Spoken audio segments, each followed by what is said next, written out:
ओम नमः सिद्धेभ्यः।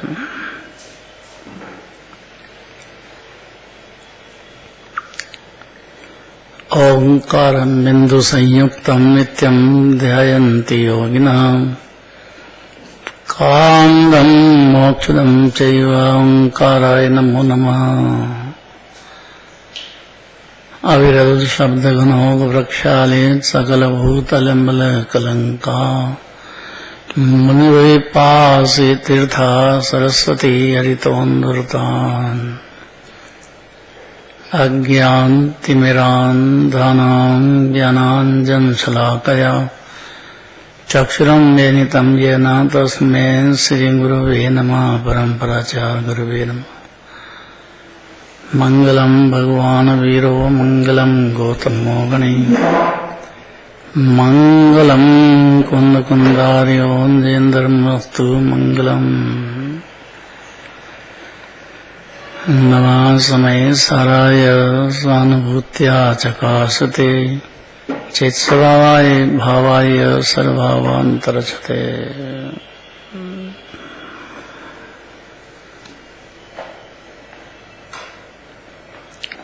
20 तीर्थंकर एक साथ विराजमान है। एक साथ मतलब है तो अलग अलग, लेकिन विदेह क्षेत्र में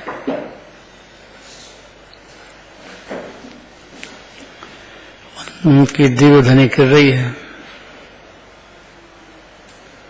सरल इतनी है कि पशु भी समझ जाते हैं। इसलिए अंदर में से ये शल्य हटाना चाहिए कि बहुत कठिन है। एकदम सरल में सरल बात कहते हैं। कठिन क्यों पड़ी कि अज्ञान अंधकार में अनादिकाल से चल रहा है। उसको संयोग में और संयोगी भाव में ही स्वपना दिखता है, और उसी की रुचि होने से कर्ता बुद्धि ने घर कर लिया है। मेरे राग से चल रहा है, बस इतना ही अंधकार है।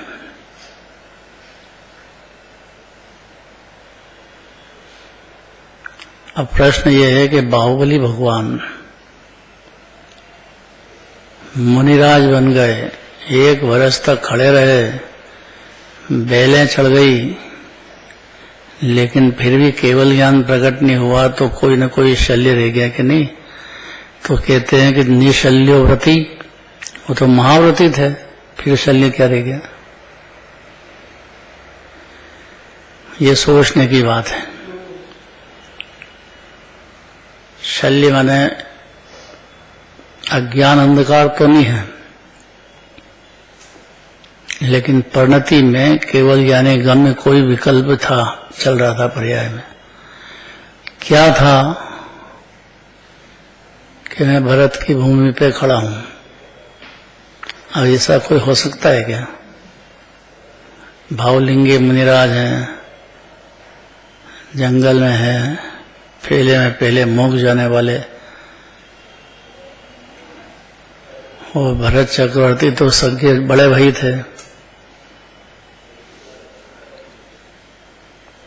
उनकी परिणति में ऐसा विकल्प एक साल भर तक चला क्यों? इसलिए संपूर्ण विकल्प नष्ट हो जाए पर्याय के, वो अनंत भगवान है। इसलिए परिणति में विकल्प चलेंगे ही। ज्ञानी होने के बाद भी, मुनिराज होने के बाद भी चलते हैं।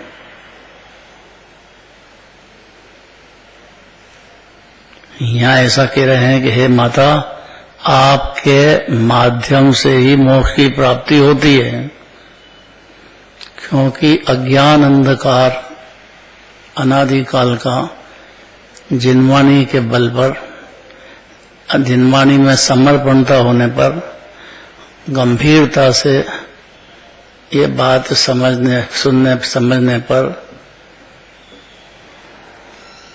अपनी आत्मा को भिन्न जान जाने पर ज्ञान दीपक जलता है, और वो जीव अल्पकाल में मोक्ष को प्राप्त करता है। ऐसा नियम है। मोक्ष माने सारे विकल्प खत्म हो जाएंगे, टोटल निर्विकल्प ही निर्विकल्प शुद्धोपयोग शुद्ध कई रस अनंत काल तक भोगेंगे। क्योंकि जीव आनंद की खान है, जीव परिपूर्ण परमात्मा है। जिनराज में और जीव में कोई कमी नहीं है शक्ति अपेक्षा से। तो अलोकाकाश कितना बड़ा है, लोकाकाश है, अलोकाकाश। लोकाकाश तो 343 राजू है, अलोकाकाश एक समय में ज्ञान की ताकत है कि लोकालोक को जान ले। और ऐसे अनंत अनंत गुणों की खान है जीव, जिसमें अनंत गुणों का लोकाकाश अलोकाकाश जितना कोई माप ही नहीं है। एक एक गुण अद्भुत, ऐसे अनंत एक समय में ज्ञान जान जाता है। ये महिमा किसकी है, कैसे हो गया ये काम।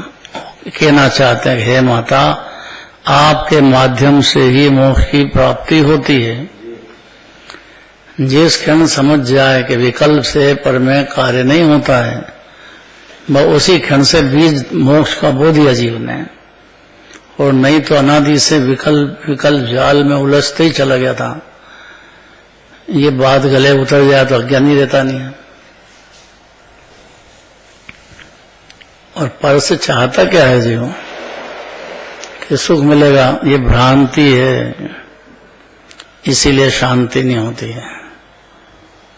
दूसरे द्रव्य में आपकी पर्याय में सुख देने की ताकत ही नहीं है, और जड़ पुद्गल उसमें क्या ताकत होगी। इसलिए 6 खंड का राज भी हो तो छोड़ छाड़ के जंगलवासी होते हैं। अगर सार होता तो काय के लिए मुनिराज बनते। ये सब बातें गहरी है जिनवानी माता, आपके माध्यम से ही प्राप्त होती है। और कोई शरण जगत में है नहीं, कोई कहने वाला नहीं है। अगर जीव को जिनवानी का प्रेम हो जाए, जिनराज का प्रेम हो जाए, तो अज्ञानी नहीं रहता है। ये बात शर्त है कि एक अक्षर भी जिनवानी का गले उतरे तो श्रद्धा बैठे बिना क्या करें। तो जितने जीव मोक्ष गए हैं, अभी विद्या महाविद्या क्षेत्र से जा रहे हैं, यहाँ भी 24 तीर्थंकर हुए हैं, 5 भरत, 5 ऐरावत। एक शरीर की पोजीशन है, 6 काल होते हैं। चौथे काल में जीव के मोक्ष का पुरुषार्थ भी संभव है और मोक्ष चले जाते हैं। पंचम काल में तो खाली जम्बू स्वामी गए हैं, लेकिन जन्म तो चौथे काल का था। चौथे काल के अंत में हुए थे, लेकिन आयु पूरी नहीं हुई थी तो पंचम काल में मोक्ष चले गए। एक उदाहरण है ये। तो मोक्ष मार्ग अलग बात है और मोक्ष हो जाना अलग बात है। मोक्ष माने मोह का क्षय होना। मोह बुरा है, मोह दुखदायक है। मोह से खाली नींद है कि मेरा है, इतना ही जगना है वो। वो अपनी शुद्धात्मा के अनंत गुणों की श्रद्धा बिना संभव नहीं है।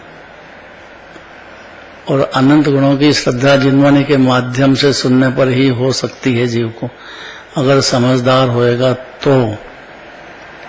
आप पढ़ते हैं, देखो,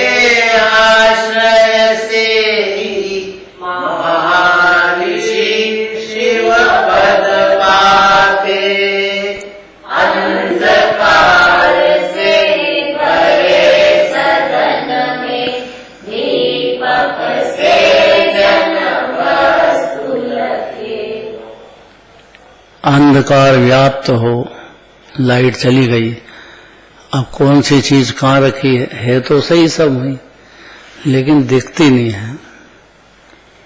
दिख भी जाए, अनुमान ज्ञान में कभी पहले देखी हो कि यहाँ तो अंदाज लगाता है, प्रत्यक्ष तो दिखे जब लाइट आए। तो जिस प्रकार मनुष्य अंधकार से व्याप्त घर में, क्या बढ़िया दृष्टांत देते हैं।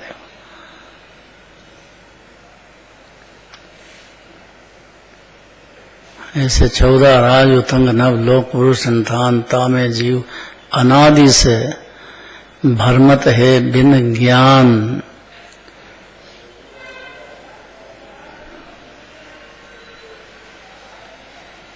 एकत्व बुद्धि अज्ञान रह गया और उसी से 84 लाख नहीं भटकता है। मेरा है, मैं करता हूँ, मध्यो बीमारी है ये। भाई क्षणिक संयोग ज्यादा देर रहता नहीं है, वो तुम्हारा कैसे हो जाएगा? और वो स्वतंत्र है तो तुम्हारी चलेगी क्यों? लेकिन अब मेरा ही पुत्र है, मेरे ही है, मेरे ही है, मेरे ही, ऐसे ये भ्रम बैठ गया जबरदस्त।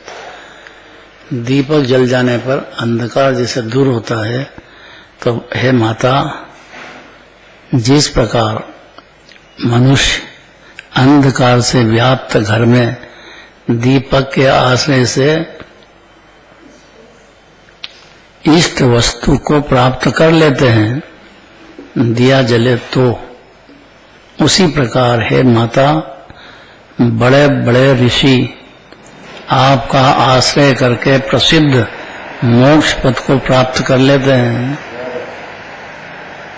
उनकी परिणति में भी, भावलिंगी संतों की परिणति में भी विकल्प तो रहता है, चारित्र मोह रहता है। चारित्र मोह तो ठेठ 12वें गुण स्थान में खत्म होएगा। इसलिए मोह रहने से परिणति में अज्ञानी नहीं होता है, लेकिन मोह में डूब जाने से अज्ञानी हुआ है। और ये स्थिति अनादि काल से हर जीव की चल रही है। एकमात्र जिनवाणी माता दीपक है, और उसका प्रकाशित होते से ही, दीपक जलते से ही, अर्थात ज्ञान में जिनवाणी की बात एक क्षण भी जीव के भाव भाषण में आने पर, भाषण में कुछ नहीं है,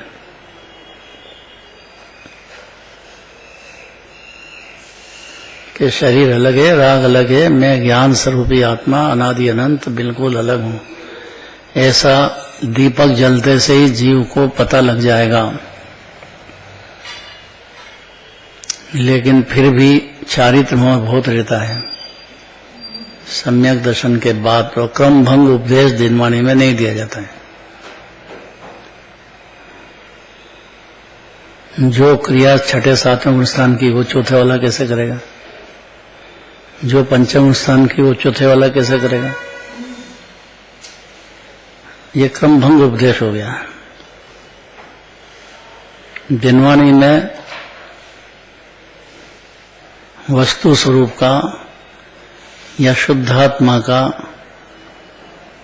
यथार्थ उपदेश मिलने पर मनुष्य अंधकार से व्याप्त घर में दीपक के आश्रय से इष्ट वस्तु को प्राप्त कर लेते हैं। बहुत बढ़िया दृष्टांत है।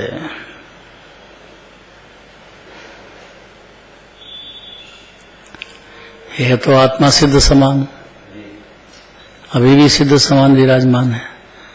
राग होते हुए, देह होते हुए, कोई राग देह से एक में हुआ तो नहीं है, पर अज्ञान अंधकार में ऐसा लगा, उसको लगता है कि मैं तो अंदर दिखता ही नहीं है।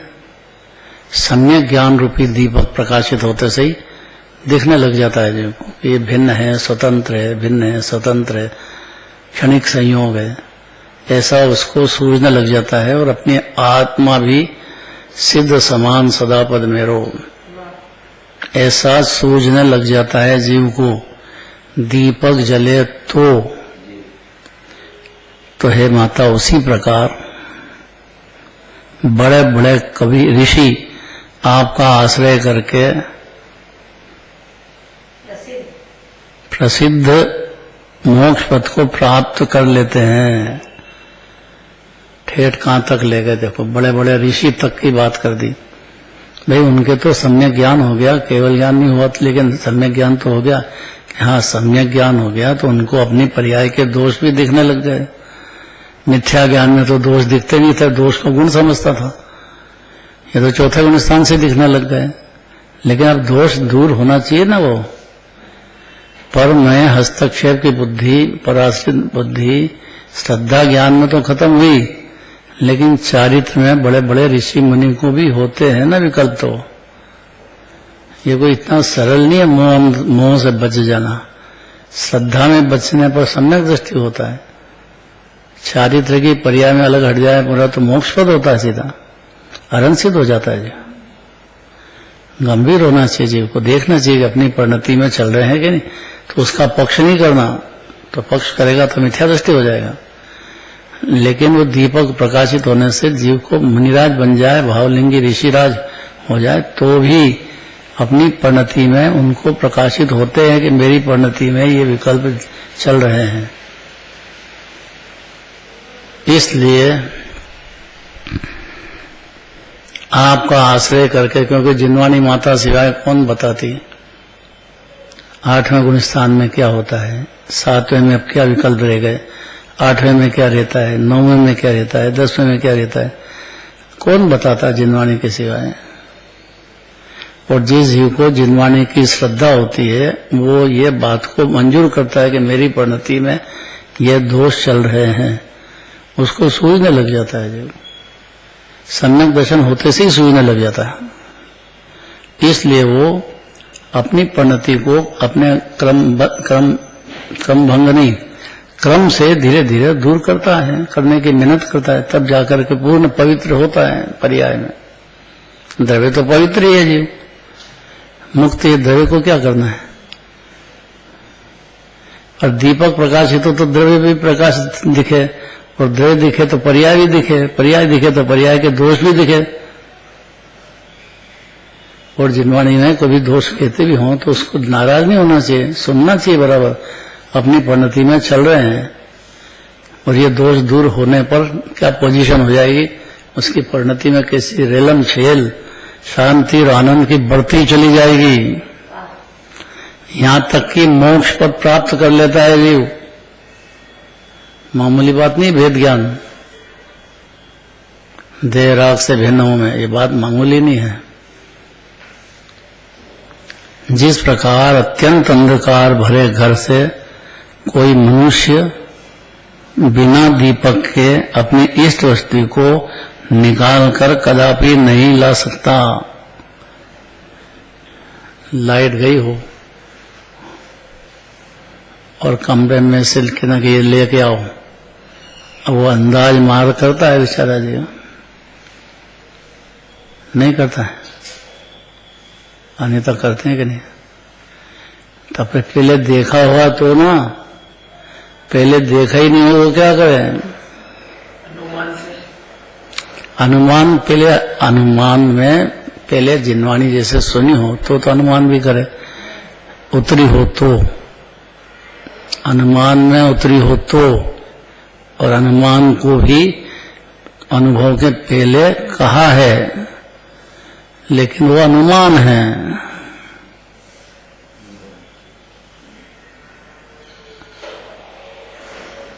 अनुमान से इष्ट वस्तु प्राप्त की जा सकती है। अनुमान में अगर कर लेगा तो उस अनुमान को साधन कहेंगे, कर लेगा तब, नहीं तो नहीं कहेंगे।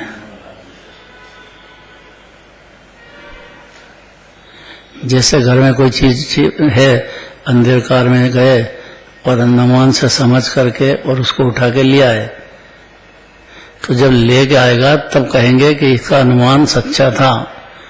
ऐसे ही खाली हाथ आ जाएगा मेरे को, तब क्या करूं। अंधकार में अनुमान लगाया जा सकता। हाँ, नहीं तो जिनवाणी सुनने का मतलब क्या, ऐसा कोई जरूरी थोड़ी। 11 अंक पढ़ने के बाद भी जीव को अनुमान में यथार्थ नहीं आया। यथार्थ आने पर तो अनुभूति होती है। अनुमान के ठीक आगे अनुभूति बैठी है। यदि और अनुभूति हो तो वो कहा जाता है कि इसको ये बात ये सुनी थी, ये गुरु मिले, इस प्रकार से हुआ था, ये सब बातें कही प्रथमान योग में आ जाता है।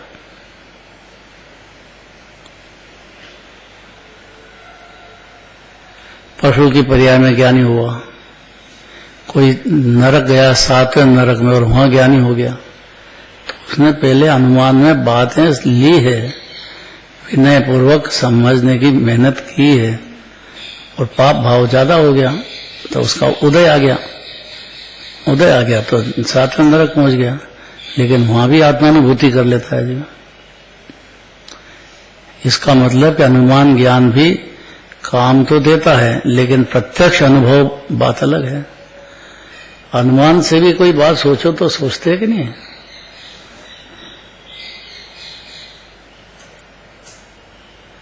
बच्चा है, ब्याह शादी करना है, तो पहले अनुमान से ही तो सोचेंगे कैसा घर है, क्या है। वापरेंगे जब मालूम पड़ेगा कि कैसा है, उसके पहले तो फिर अनुमान करें कि नहीं? अनुमान करना पड़ेगा पहले, इतनी हिम्मत तो करना पड़ेगी। वापरने पे ही मालूम पड़ेगा नहीं। हमारे मामी जी थे हार टिपलिया वाले, तो कोपर गांव में आ गए थे, तो क्या कहते थे?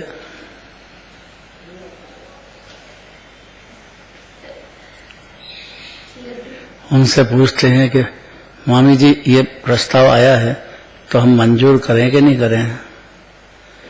कि भैया लड्डू होए तो छाक के बता दो, और ये तो जब आएगी, जब बच्ची आएगी तब जाकर के वो कैसे निकलती है वो हम कैसे बता सकते हैं?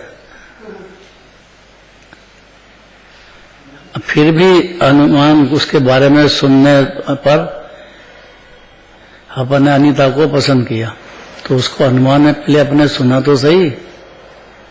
घर का नंबर, मकान का नाम भी वही, टेलीफोन नंबर भी वही, उन्हीं विश्वनाथ भगवान और बड़े भगवान का प्रेम भी वही, इतनी सारी बातें देखी कि नहीं?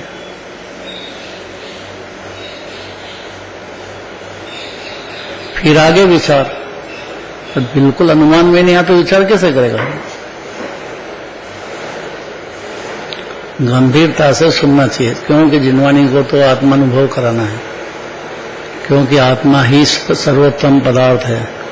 तीन लोक में सुखी खान, सिद्ध की खान, अनादि अनंत, अकृत्रिम आनंद का दरिया कौन है? मैं लगना तो बहुत अलौकिक बात है, भी सुनने की बात चल रही है कि जिनवाणी में सुनेगा तो अनुमान में उसके आएगा, तो फिर विचार करेगा तो सम्यक दर्शन प्रकट होएगा, तब जिनवाणी मानेगी कि इसका अनुमान सही था। इसने जहां सुनी, जिससे सुनी वो सार्थक हुआ, जो शास्त्र पढ़े वो सार्थक हुआ, जो मेहनत की वो सार्थक हुई। इतने बड़ा सुंदर में रहा, गुरुदेव का सुना तो सार्थक हुआ। अब वो अनुभव के बिना कैसे जिनवाणी मान लेके सार्थक हुआ?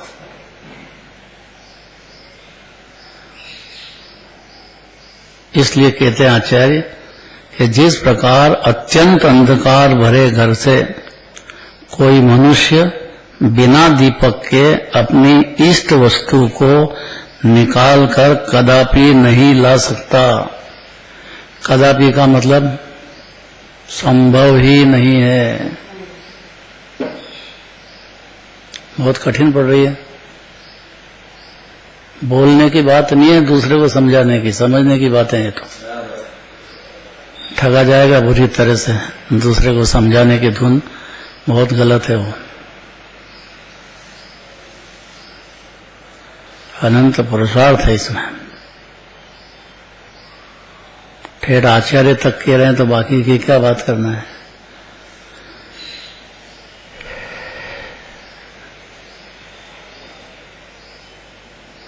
अपनी इष्ट वस्तु को निकालकर कदापि नहीं ला सकता है अनुमान से, किंतु दीपक की सहायता से। हम दीपक कौन है कि केवल ज्ञानी परमात्मा है, उनकी वाणी है, उनके दर्शन से, और कदाच कान में जिनवाणी पड़ जाए उनकी वाणी, उस पर विचार करके निर्णय करने पर तो ज्ञानी होते हैं।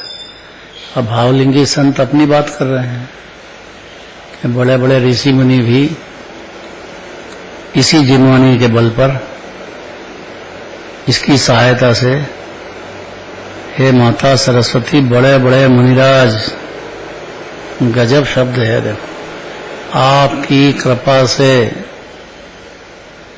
अर्थात जिनवाणी माता की अपरंपार महिमा है, वो गले उतरे तो समझ लो मेहरबानी हो गई, नहीं उतरे तो वहीं का वहीं रह गया जी। वो गले उतरे बने भाव भाषण में आ जाए, आत्मा ही परमात्मा है, आत्मा ही गुणों की खान है, मैं ही अनादि अनंत हूं, मैं बंधा ही नहीं कभी अनादिकाल से। राग हुआ लेकिन वो तो भिन्न है। ऐसे बड़े बड़े मंत्र जिनवाणी देने वाली है।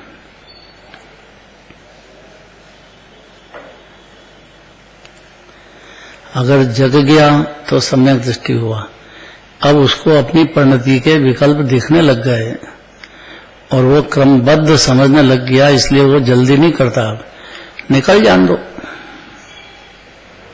फोड़ा पक गया है तो उसको रखें कि उसका पीप निकलने दो। रोज जाओ डॉक्टर के पास और बताओ, और वो जितना दर्द भी होएगा लेकिन फिर भी निकालो। सही डॉक्टर होगा तो वो रखने नहीं देगा, पूरा निकाल के छोड़ेगा। ओके, फिर ड्रेसिंग कराने आओ, कल फिर आओ, फिर ड्रेसिंग कराने। जाएगा कि नहीं जाएगा?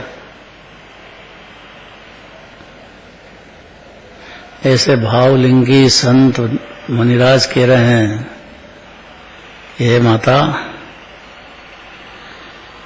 जिस प्रकार दीपक की सहायता से बिना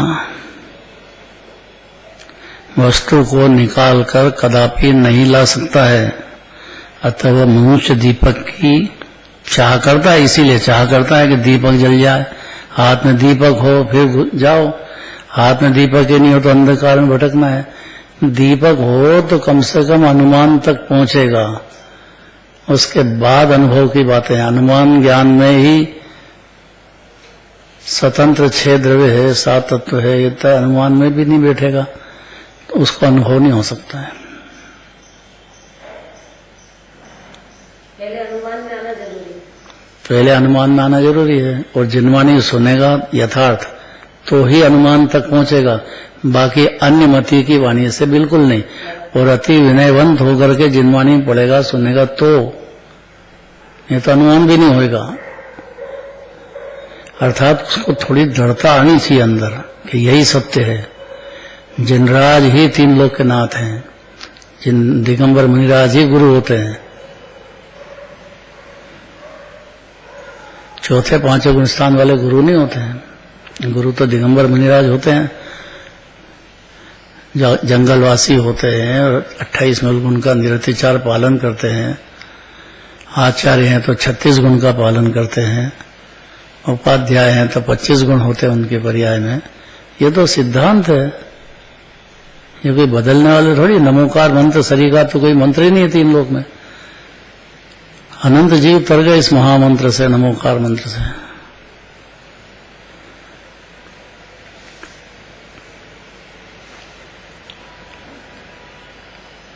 संसार समुद्र गहरा, अनंत जन्म मरण का सवाल है इसमें। अकेले को दुख ही दुख में गया अनादिकाल। तो जिस प्रकार अत्यंत अंधकार भरे घर से कोई मनुष्य बिना दीपक के ही अपनी वस्तु को निकालकर कदापि नहीं ला सकता, किंतु दीपक की सहायता से ला सकता है। अतः वह मनुष्य दीपक की चाह करता है, जो समझदार होता है वो। और नहीं तो टटोलते रहो।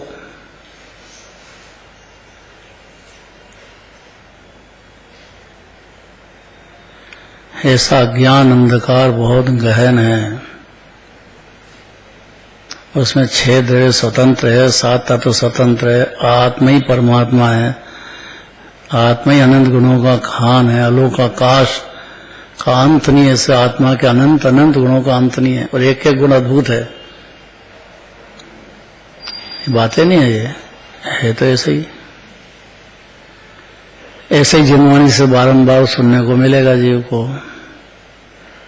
कभी चेत जाए जीव, अनुमान ज्ञान में आ जाए, तो भी जीववाणी भरोसा तो नहीं करती है, अनुभूति होने पर ही कहेगी कि तुम्हारा अनुमान सही था। क्योंकि अनुमान तो किया लेकिन वस्तु हाथ में नहीं आई तो अंधकार में रहा। वस्तु माने आत्मा, अनादि अनंत चैतन्य जिनबिंब, जीव सिद्ध की खान जीव है, मामूली पदार्थ है जीव, सर्वोत्तम पदार्थ है छेद्रव्य में। उसी प्रकार है माता सरस्वती, बड़े बड़े मुनिराज आपकी कृपा के बिना मोक्ष पद को प्राप्त करना चाहें तो वे कदापि नहीं कर सकते। हम मुनिराज तक बड़े बड़े ऋषिराज को क्यों लिया कि सम्यक दृष्टि हो, ज्ञानी हो, चारित्रवंत हो, तो भी 7वें गुणस्थान में बुद्धिपूर्वक अब क्या विकल्प रह गए, 8वें गुणस्थान में क्या हो गया, क्या क्या बच गया, 9वें गुणस्थान में क्या है, 10वें गुणस्थान की क्या पोजीशन है, वो अनंत भगवान बिना कौन बताएंगे। केवल ज्ञानी सिवाय उनको तो दिखता नहीं है, आचार्य को भी कैसे बताएंगे। अबुद्धिपूर्वक के, बुद्धिपूर्वक के विकल्प तो जीव पकड़ भी लेता है कि मेरे तो ऐसा रागदेश हो गया, लेकिन अबुद्धिपूर्वक जो चल रहे हैं वो कौन बताए। तो इसीलिए बड़े बड़े मुनिराज भी, ऋषिगण भी जिनवाणी का आश्रय लेते हैं, और बिना जिनवाणी के, अर्थात जिनवाणी में जो कहा है गुणस्थान का स्वरूप, उसको बराबर समझे और अपनी पर्याय में ये दोष चल रहे हैं ये भी स्वीकार करे और अपना द्रव्य पवित्र है ये भी मंजूर करे, तो और फिर उसको निकालने की भावना हो और निकालने का प्रयत्न भी हो। अपने दोष को होते हैं क्रमबद्ध में जाने का कि हो रहे हैं, लेकिन उसमें उसका रुचि और एकत्र तो नहीं तोड़े, तब तक तो मिला दीपक नहीं मिला बराबर है। किंतु आपकी सहायता से वे मुनिराज शीघ्र ही मोक्ष प्राप्त करते हैं, इसलिए सबसे प्रथम आपका आश्रय करते हैं। कौन? बहुत समझदार जीव, अज्ञानी है तो भी, और ज्ञानी हो जाए तो भी, और भावलिंगी संत हो जाए तो भी जिनवाणी माता का आश्रय करते हैं।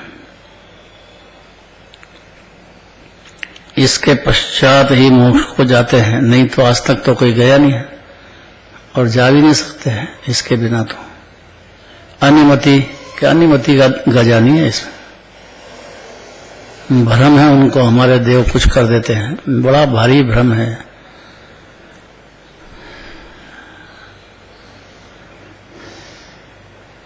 इसलिए सबसे प्रथम आपका आश्रय करते हैं मुनिराज भी, फिर पश्चात मोक्ष को जाते हैं। ये 6ठे गुणस्थान तक की बात है। 7वें गुणस्थान में तो अबुद्धिपूर्वक चलता है, जो जिनवाणी से सुना है उसके आधार से अपने पर्याय को जानने लग जाते हैं, अपने पर्याय में क्या दोष चलते हैं वो जानने लग जाते हैं। भाई जानने तो 4थे गुणस्थान में लग गए, भावलिंगी संत को भी अपने दोष दिखते हैं पर्याय के। पाप भाव तो है ही नहीं उनको, खाली पुण्य भाव है, वही दोष है बस।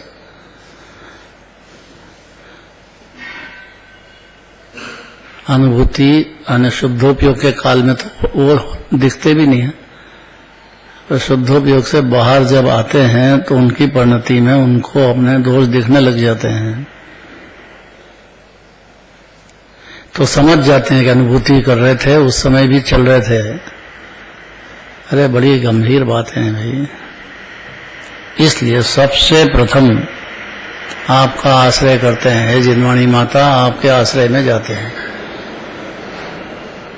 अनंत पुरुषार्थ है जीव को जैन कुल में आने के बाद भी जिनवाणी का प्रेम होना, गंभीरता होना, विनय होना महापुरुषार्थ है। क्योंकि प्राप्त पर्याय में तन्मयता की बुद्धि सम्यक दर्शन बिना टूटती नहीं है। क्या करे बेचारा जी। इसलिए जिनवाणी की अपरंपार महिमा है। इस प्रकार अत्यंत तपस्वी मुनियों को भी, अत्यंत तपस्वी इसलिए कहा कि सिर कट जाए, कैसे भी उदय आ जाओ, कैसे भी बाहर हो तो हिलेंगे नहीं बिल्कुल। अपनी जो निर्मल पर्याय प्रकट होगी उसमें भी कमी नहीं आएगी और शुद्धात्मा का भान भी बंद नहीं होएगा। बड़े बड़े ऋषिराज भी, तपस्वी मुनियों को भी मोक्ष की प्राप्ति में एक आप ही कारण है। साधक दशा है ना, मुनि दशा तो 10वें गुण स्थान तक चलते है भाई। 12वें गुण स्थान में वीतरागी होते हैं, जब तक वीतरागी नहीं होते हैं तब तक राग देश भी होता है पर्याय में, और कर्म भी बनते हैं, उदय भी आते हैं।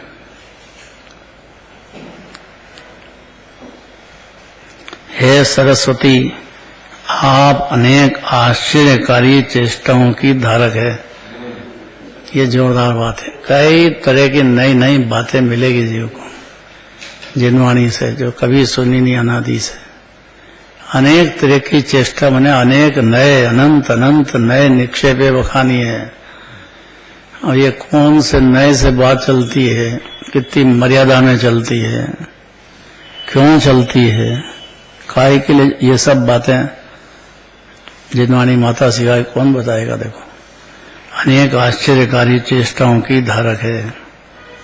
अनंत अनंत नए निक्षेपे बखानी है। निक्षेप भी जरूरी है कि कितने जीव सिद्ध हो गए, कहां से हो गए, क्यों हो गए, कैसे हो गए,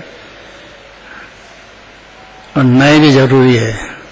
नहीं तो अपने दोष पर्याय के देख ही नहीं पाएगा कि इस नए से क्या बात चल रही है, वो भी नहीं दिखेगा, गुण भी नहीं दिखेंगे। इसलिए है जिनवाणी माता, आप अनेक आश्चर्यकारी चेष्टाओं की धारक है। पढ़ना है।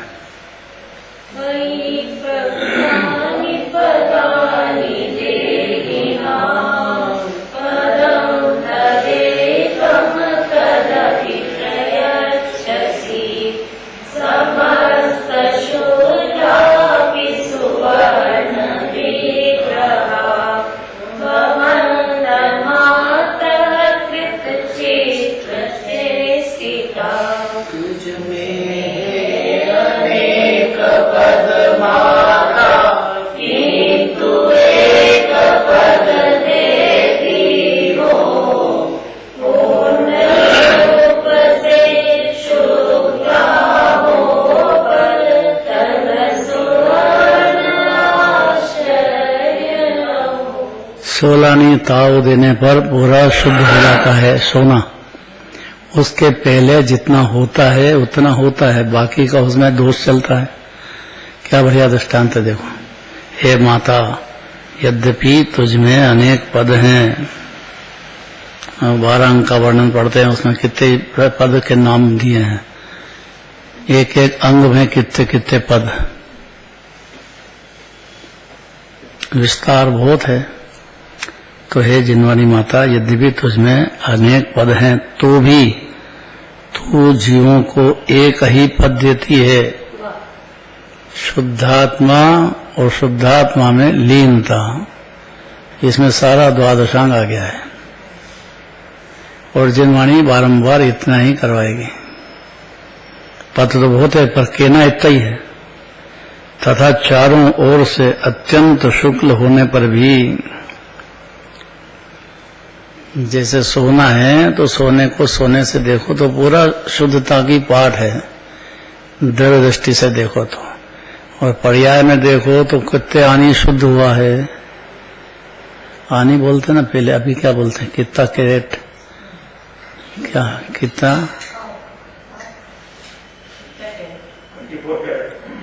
है, कितने 24 कैरेट,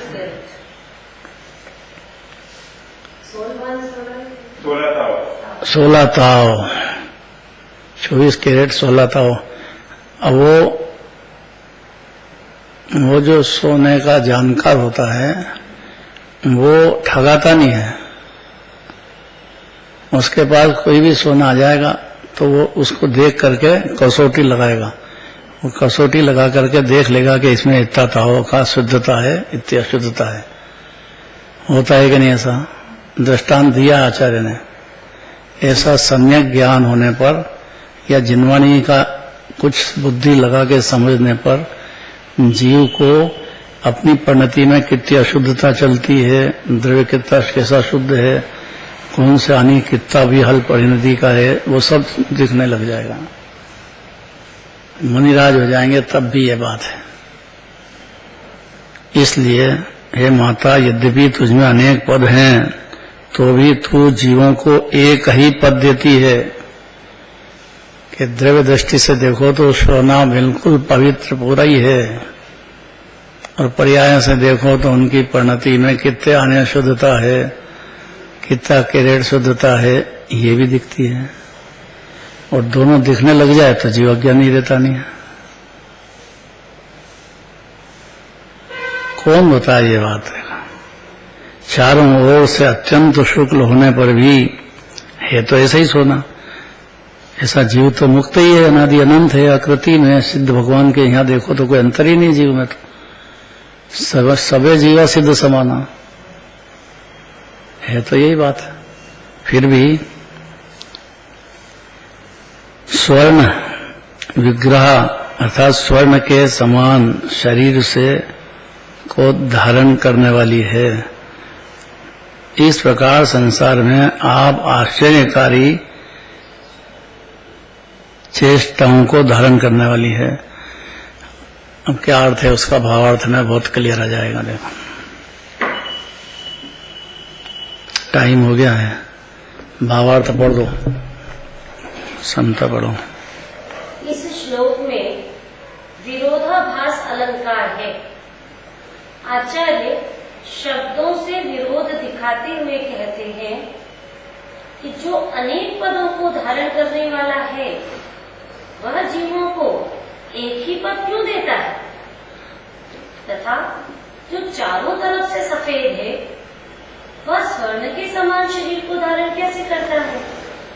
इस विरोध का अर्थ से परिहार करते हुए आचार्य कहते हैं कि हे माता, यद्यपि आप में अनेक पद सुबंध तथा तिरंग रूप मौजूद है, तथापि अपने भक्तों को आप एक मोक्ष पद ही देते हैं। यद्यपि आप अत्यंत शुद्ध उज्ज्वल हैं, तथापि सुवर्ण विग्रह श्रेष्ठ वर्ण रूपी अक्षर शरीर को धारण करने वाली है। इस प्रकार आप अनेक चेष्टाओं आश्चर्य को उत्पन्न करती है। तात्पर्य यह है कि हे माता, आप अनेक सुबंध तथा तिरंग पदों को धारण करने वाली एवं जीवों को मोक्ष देने वाली हो। आप ही सर्वथा निर्मल एवं श्रेष्ठ वर्ण रूपी शरीरवान हो। बहुत बढ़िया बात है। कल इसका और खुलासा कर लेंगे। फिर आएगा कि भगवान की वाणी सुनने पर हर्ष की प्राप्ति होती है। अगर सुनते से ही सुहाने लग जाए, हर्ष हो जाए, तो समझ लो कि जीव बहुत पात्र हो गया है। भगवान की वाणी सुन करके प्रसन्न होना ये बहुत बड़ी बात है। कल चलेगा थोड़ा खुलासा। इन दो बातों का सार पहुंचाई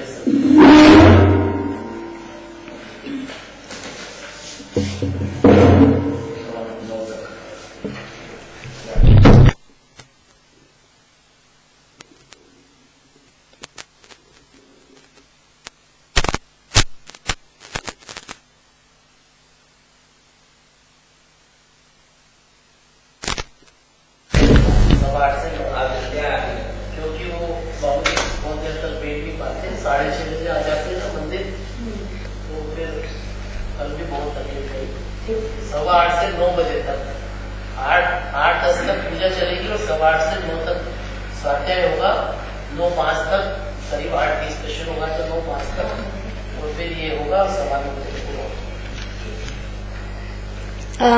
आदरणीय दादाश्री एवं भव्य जीवराजों, आज जिनवाणी की गुंजा सुनते ही भक्त का हृदय फूल के समान खिल जाता है वाह, ऐसी भक्ति और ऐसे अद्भुत गुण जिनवाणी माता के अभी हमने सुने। 787 छंद चला, उसमें हे माता, आपके माध्यम से ही मोक्ष की प्राप्ति होती है, इस प्रकार बतलाया है। अनादिकाल से जो अज्ञान रूपी अंधकार जिनवाणी में समर्पित होने पर अपनी आत्मा को भिन्न जानने पर होता है और जीव मोक्ष मार्ग पर चल पड़ता है। जिस क्षण समझ में आ जावे तो विकल्प से कार्य नहीं होता, तो उसने मोक्ष का बीज बो दिया। अगर जीव को जिनवाणी का प्रेम हो जाए, जिनराज का प्रेम हो जाए, तो अज्ञानी नहीं रहता। अनंत गुणों की श्रद्धा जिनवाणी के माध्यम से हो सकती है। दीपक जल जाने पर अंधकार दूर हो जाता है। उसी प्रकार हे माता, बड़े बड़े ऋषि आपका आश्रय करके प्रसिद्ध मोक्ष पद को प्राप्त कर लेते हैं। और नमोकार मंत्र की महिमा बतलाई थी कि नमोकार मंत्र जैसा कोई मंत्र नहीं है। अनंत जीव इस नमोकार मंत्र से तिर गए हैं। अज्ञानी है तो भी, ज्ञानी हो जाए तो भी, और बड़े बड़े संत भी जिनवाणी माता का आश्रय करते हैं, पश्चात मोक्ष को जाते हैं। भावलिंगी संतों को भी अपने दोष दिखते हैं। पाप भाव तो उनकी परिणति में है नहीं, लेकिन शुद्धोपयोग से बाहर आते हैं तो उनकी परिणति में अपने दोष दिखने लग जाते हैं। यह जीव प्राप्त पर्याय में तन्मयता की बुद्धि से इसके सम्यक दर्शन के बिना, उसका जो भेद ज्ञान होना चाहिए सम्यक दर्शन के बिना नहीं हो पाता है। बहुत ही पुरुषार्थ है। और इस प्रकार से 787 गाथा में बतलाया। और 788 में हे सरस्वती माता, आप अनेक आश्चर्यकारी चेष्टाओं की धारक है, ये बात चली। हे सरस्वती, आप अनेक आश्चर्यकारी चेष्टाओं की धारक इसलिए है कि जिनवाणी माता अनंत नए निक्षेप से बखानी गई है। कौन से नई सी क्या बात चलती है, कौन सी मर्यादा में चलती है, ये जिनवाणी माता के बिना कौन बतलाए। शुद्धात्मा और शुद्धात्मा में लीनता, इसमें सारा द्वादशांग का सार आ गया है। सम्यक ज्ञान होने पर जीव को अपनी परिणति में कितनी अशुद्धता चलती है, ये सब दिखने लग जाता है। ये भी बात चली कि द्रव्य दृष्टि से मैं पूर्ण शुद्ध हूँ, पर्याय में कितनी अशुद्धता है, ये सब जिनवाणी माता के प्रसाद से ही दिखने लग जाती है। और हे माता, यद्यपि तुझ में अनेक पद है तो भी तू जीवों को एक ही पद देती है, तथा चारों ओर से अत्यंत शुक्ल होने पर भी इस संसार में आप आश्चर्यकारी चेष्टाओं को धारण करने वाली हैं। इतनी सुंदर सुंदर बातें अभी हमने सुनी, और हम सभी जिनवाणी माता के माध्यम से मोक्ष की प्राप्ति करके अनंत सुखी हो जाएं, इसी भावना के साथ जय जिनेंद्र। साची